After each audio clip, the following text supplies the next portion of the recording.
اللہ تعالی نے بے پردگی کو، توجہ، بے پردگی کو جاہلیت کا عمل قرار دیا ہے، جہالت کا نہیں۔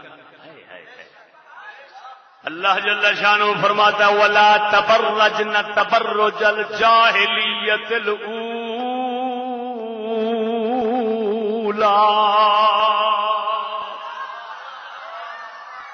او مسلمانوں کی عورتوں بیویوں، جاہلیت اولا، پہلی جاہلیت کے عورتیں جس طرح اپنی زیب و زینت کو ظاہر کرتی تھی، تم نے اس طرح نہیں کرنا۔ اس کا مطلب یہ نکلا بے پردگی کو اللہ تعالیٰ نے جہالت نہیں، جاہلیت اولا کا فعل۔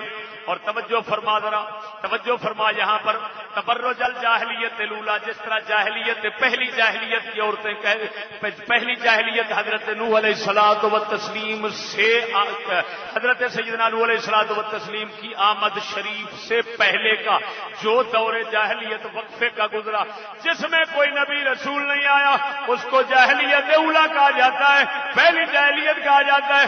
اس میں عورتیں ناز نخرا بن ٹھن کر تھمر کر سج کر جناب محفلوں میں آتی تھی، بیلوں میں جاتی تھی، ٹھیلوں میں جاتی تھی۔ ہاں جی، جس طرح آج کل کی سکولوں عورتیں جاتی ہیں، یہی وہ زمانہ ہے جاہلیت اولا کی عورتوں کا کام تھا۔ اللہ تعالیٰ فرماتا ہے وہ جاہلیت اولا والی عورتوں والے کام نہیں کرنے۔ کیا مطلب کہ وہ جس طرح اپنے زیب و زینت سنگار کو غیر مردوں کے سامنے ظاہر کرتی تھی، اس طرح تم نے نہیں کرنا، کیونکہ وہ بھی اگر یہ کرتی تھی تو سمجھتی تھی ہم اچھا کام کر رہی ہیں، کیونکہ شریعت نہیں آئی تھی ان کے پاس۔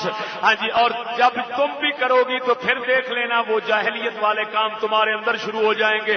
اب میرے بھائی، ایک ہے جاہلیت والا کام کرنا، توجہ ہے، ایک ہے جاہلیت کا ایک جاہلیت والا نظریہ بھی ساتھ ہو۔ کیا مطلب کہ جب آج کل کی عورتیں بے پردہ رہتی ہیں تو یہ وہی جاہلیت اولا والی منظر کشی ہے، وہی عکس پیش کر رہی ہوتی ہیں، اس وجہ سے کہ ان لانتی عورتوں کے دل دماغ کے اندر وہی عقیدہ اور نظریہ ہوتا ہے کہ ہم ترقی، ہم بہت اچھا کام کر رہی ہیں۔ وہ بھی بے پردگی، بے حیائی کو اچھا سمجھتی تھی، یہ بھی انسانی حقوق اور اچھا سمجھتے ہیں، کیونکہ سکولوں میں یہی پڑھایا جاتا ہے۔ اس وجہ سے معلوم ہوا یہ سکول والے اور یورپ والے یہ جاہلیت والے ہیں، اور اگر مسلمانوں کی دیسی عورتیں اگر بے پردگی کرتی ہیں تو وہ برا سمجھتی ہیں، لہذا ان کو جہالت والے کہہ سکتے ہو، جاہلیت والے نہیں کہہ سکتے۔ جاہلیت والی وہی عورتیں ہیں جو سکول ہیں، جو کہتی ہیں کہ یہ انسانی حقوق ہیں، یہ تو تہذیب ہے، مولوی برے ہیں جو ہمیں روکتے ہیں، وہ جاہل ہیں، ہاں جی وہ حق مارتے ہیں، ظالم لوگ ہیں۔ اور ہماری جو دیسی عورتیں ہیں وہ بے پردگی بھی اگر کرتی ہیں تو اس نظریے کے ساتھ نہیں، لہذا ان کو ہم جاہلیت اولا میں نہیں کہہ سکتے۔ یہ جو لانتی عورتیں ان کو جاہلیت اولا والی کہیں گے، وہ مسلمان گناہگار ہیں، یہ کافر بدکار ہیں۔ اسلام نماز اور عقیدے کا نام نہیں، اسلام حج روزے کا نام نہیں، اسلام مکمل ضابطہ حیات ہے۔ اس کے اندر بنیادی چیز جو رکھی گئی ہے اسلام کے عبادات اور دین کو محفوظ کرنے کے لیے، وہ رکھی گئی ہے حکومت اسلامی، اور اسلام یہ کہتا ہے کہ حکومت کا حق مجھے ہے اور کسی کو نہیں۔ جو مسلمان یہ سمجھے کہ حکومت کا حق کائنات میں صرف اسلام کو ہے اور کسی کو نہیں، اس بندے کو وہ کتی کے بچے کہتے ہیں بنیاد پرست، اور ایسے نظریے کو کہتے ہیں بنیاد پرستی۔ اب سمجھ آ گیا؟ یہ میرے پاس تہذیبوں کا تصادم کتاب پڑی ہوئی ہے، سیموئل پی ہنٹنگٹن کی۔ ہاں جی، اس کتے نے صاف لکھا ہے کہ بنیاد پرستی جو ہے نا وہ کس کو کہتے ہیں؟ بنیاد پرستی سیاسی اسلام کو کہتے ہیں۔ کیا؟ سیاسی اسلام۔ اب اس بنیاد پرستی کے خلاف بھی اس نے کام بہت زور شور سے کر رکھا ہے۔ مسٹر جناح کی نسل جو ہے وہ اسلام کو غیر سیاسی، وہ کہتے ہیں کہ اسلام جو ہے وہ اس کا دین حکومت کے ساتھ کوئی تعلق نہیں ہے، حکومت کے ساتھ دین کا کوئی تعلق نہیں ہوتا۔ سمجھنی بات کیا آ رہی؟ یعنی کیا مطلب؟ پھر یہ خیر بڑھ جائے گا، میں ادھر نہیں جانا چاہتا۔ وہ اسلام کو غیر سیاسی قرار دیتے ہیں. اسی طرح مذہبی جماعتیں یہ سبز پگڑیوں والے ہو گئے اور ریوڈ والے اور کئی پیر خردیر جو بیٹھے ہوئے ہیں جو کہتے ہیں ہم درویش لوگ ہیں, ہم بس مسلمانوں چھوڑو یار حکومت سیاست یہ باتیں نہ کیا کرو, صرف اللہ رسول کی باتیں کیا کرو, پیار محبت کی باتیں کیا. سمجھ لو کافر کا بچہ ہے, یہ مرتد ہے. سمجھ یہ کافر ہے, مرتد ہے, اسلام سے خارج ہے.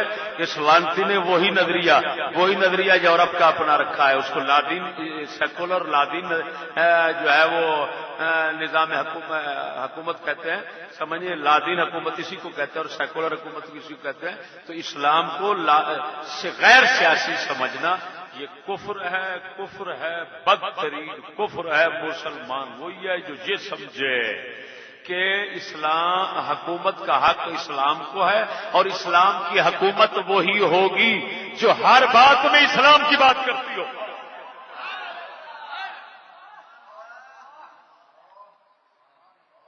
حکومت کا حق صرف اسلام کو ہے دنیا میں اور کسی کو, باقی سب ظالم غاصب ہیں. اور اسلامی حکومت وہی ہوگی جو اپنی ہر بات میں فاروق اعظم کی حکومت کی طرح اسلام کی بات کرے. سمجھ نہیں آئیو ڈومرو. تو یہ اعتقاد رکھنے والا شخص بنیاد پرست ہوتا ہے ان کے نزدیک. اور جو سنیے جو اسلام کے جہاد کی بات کرے اس کو کہتے ہیں یہ کتی کے بچے دہشت گرد. اب دہشت گرد انتہا پسند اور بنیاد پرست تین لفظوں کا پتہ چل گیا. او بے وقوف, یہ ہمارے بے وقوف سمجھتے ہیں بس وہ طالبان نے ادھر بم مار دیا تو دہشت گرد ہو گیا. لانتی بنیاد کو پہنچ. وہ کتی کا بچہ جو بھی اسلام کے جہاد کی بات کرے اس کو دہشت گرد کہتے ہیں. اب بتاؤ میں نے طالبان کی طرح کہیں بم مارے تھے, مجھ پر دہشت گردی کے پرچے کیوں بنے؟ بتاؤ. یہی باتیں میں کرتا تھا, اس وجہ سے مجھے انہوں نے دہشت گرد کہہ دیا. دہشت گردی کے پرچے 780 اس کو 780 کے پرچے بنا دیے. بنائے تھے کہ نہیں؟ خیر بات لمبی ہو گئی, پیچھے کو ہٹے. میں بتانا یہ چاہتا ہوں کہ عام دیکھیں, عام ذہن رکھیں یعنی عمومی طور پر آپ یہ سوچا کریں کہ جتنے مفتی اور مشیع علماء بیٹھے ہوئے ہیں سائنسی دور کے بننے کے بعد یہ سب ان میں سے سب جو ہیں وہ شکست خوردہ ہیں, مفتوحین ہیں, کچھ نہ کچھ متاثر ہیں, یہ زمانے کی ہوا کھائے بیٹھے ہیں. ان کے فتووں پر اور ان کی باتوں پر ایک بنیاد پسند انتہا پسند مسلمان پختہ ذہن ان کے فتووں پر آنکھیں بند کر کے عمل نہیں کر سکتے. میں یہاں پر امام اہل سنت کی ایک بات کرتا ہوں جو مکاتیب رضا کے اندر موجود ہے. آپ کے خطوط, اعلی حضرت کے خطوط مختلف شخصیات کے نام کتاب کی شکل میں موجود ہیں. مکاتیب رضا, کیا ان کا نام؟ مکاتیب رضا کے اندر مشہور زمانہ تفسیر روح المعانی شریف کے متعلق اعلی حضرت نے اظہار خیال فرمایا جس وقت یہ تفسیر ان کے پاس پہلی مرتبہ پہنچی. الفاظ یہ ہیں, فرماتے ہیں یہ روح المعانی کیا ہے؟ یہ محمود آلوسی بغدادی کون ہے؟ لگتا ہے نئے زمانے کی ہوا کھائے ہوئے ہے. بولو مرو. اتنا بڑا مشہور مفسر جو ہے امام اہل سنت جیسا,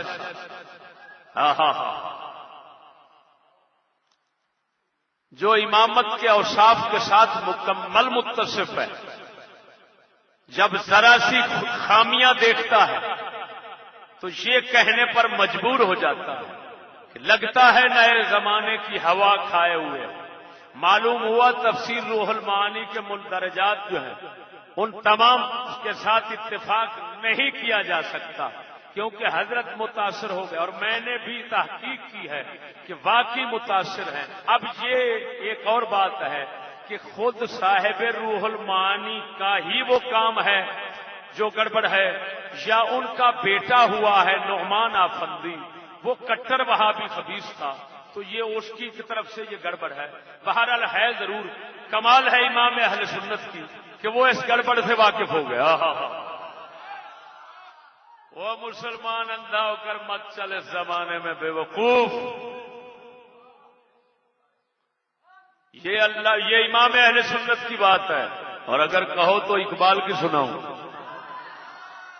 اقبال فرماتے ہیں بھروسہ کر نہیں سکتے غلاموں کی بصیرت پر، بھروسہ کر نہیں سکتے غلاموں کی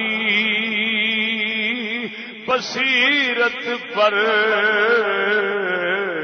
کہ دنیا میں فقط مردان نے حر کی ہے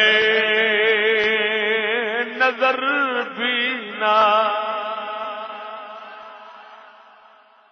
ہمارے اقبال فرماتے ہیں غلاموں کی بصیرت پر ہم بھروسہ نہیں کر سکتے، اس واسطے کہ دنیا میں اگر کوئی دیکھنے والی نظر ہوتی ہے تو اللہ کے آزاد بندوں کی ہی ہوتی ہے۔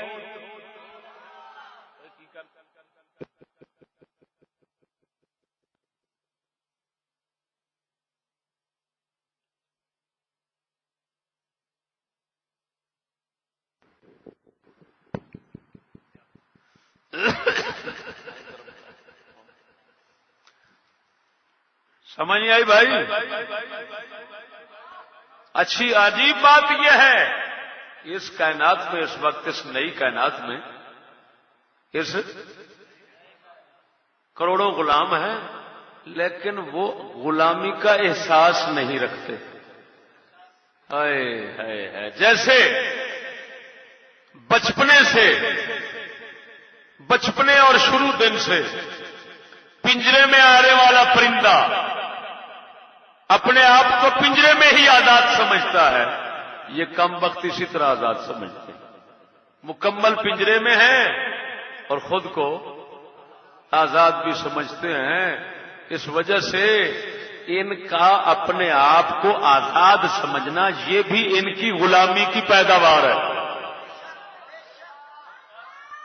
تو اس باب اور اس بات کے اندر بھی ان کی بصیرت پر بھروسہ، یعنی کیا مطلب کہ ان کا اپنے آپ کو آزاد سمجھنا اور آزاد قرار دینا جو ہے، تو اس پر بھی ہم بھروسہ نہیں کر سکتے، یہ بھی بے بصیرتی کی دلیل ہے اور بے بصیرتی کی پیداوار ہے میرے بھائی۔ وہی مرد خدا بینا ہوتا ہے، اس کی بصیرت ہی دیکھنے والی ہوتی ہے، جو صوفیاء کرام کی طرح نفس سے آزاد ہو جاتا ہے۔ نفس سے باج فقیراں کسے نہ ماریا اے ظالم چور اندر دا، یہ ملا کا کام نہیں، نفس مارنا ملا کا کام نہ، یہ کتابیں او مفتی، یہ نہ کتابیں پڑھنے سے مرتا ہے نہ پڑھانے سے مرتا ہے۔ سمجھ نہیں آیا؟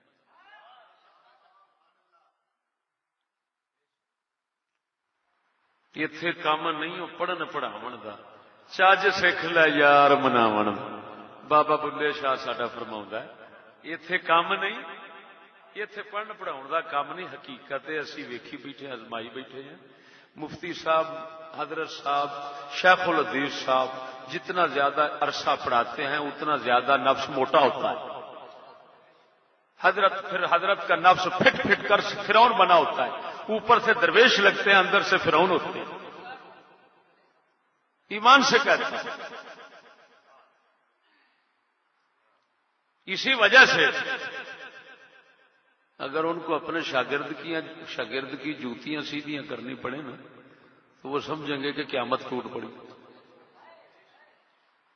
اور جو فقیر لوگ ہوتے ہیں وہ مومن کی جوتیاں سیدھیاں کر کے نا وہ یہ سمجھتے ہیں کہ اس کی جوتی جو ہے نا وہ اچھی تھی، ہم برے تھے، تو ہم نے اس کی جوتی کو ہاتھ لگا کر جوتی کی بےزتی کر دی ہے. یہ ہماری بےزتی نہیں ہوئی، اس کی جوتی کی بےزتی ہو گئی ہے. یعنی اتنا عظیم ذہن ہوتا ہے ان کا.